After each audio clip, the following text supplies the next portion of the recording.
അത് ഞാൻ നടന്ന് അവിടെ നടുവിലെത്തി, അത് ഇടിയുന്ന നടുവിലെത്തി ആ മതിലിൻ്റെ. അപ്പോൾ അവിടെ നടുവിൽ മണ്ണടിയുന്ന അവിടെ ഒരു ഒഴുകുന്ന വെള്ളം ഒഴുകുന്ന സ്ഥലമുണ്ട്. അവിടുന്ന് ഞാൻ ആ മണ്ണിടിയുന്നുണ്ടേരം ഉടനെ ഓടി, വണ്ടിയൊന്നും കാണാത്തോണ്ട് ഉടനെ ഓടി.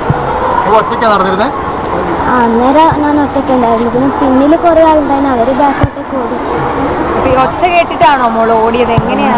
അല്ല, അടിയുന്ന മണ്ണിടിയുന്ന കണ്ടു. അപ്പൊ ഞാൻ ചെറിയൊരു സൗണ്ട് കേട്ടിരുന്നു, അപ്പൊ ഞാൻ ഓടി. കൂടെ വേറെ ആരും ഉണ്ടായിരുന്നു?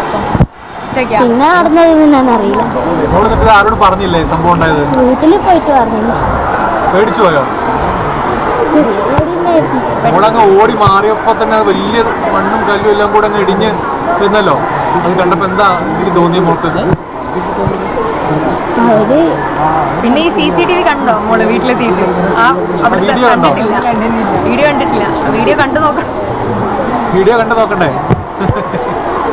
ഈ കൊടയാന്ന് തോന്നുന്നു അല്ലേ? കൊട നോക്കട്ടെ. ഈ കൊടയും കൊണ്ടാ പിടിച്ചോണ്ട് ഓടുന്നു. ഈ കൊടയാകെ കണ്ടുള്ളൂ നമ്മള്.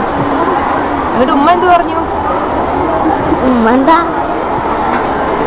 ഒരു സഹായം.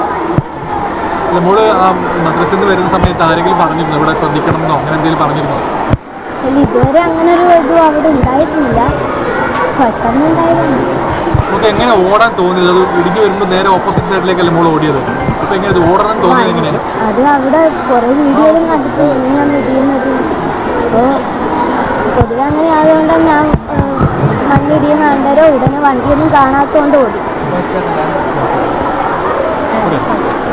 പഠിക്കുന്നത് എംപയർ കോളേജിലാണെങ്കിൽ ജോലി വെറും സ്വപ്നമാകില്ല. എംപയർ കോളേജ് ഓഫ് സയൻസ്, മൂടാൻ, കുറ്റിപ്പുറം, മലപ്പുറം.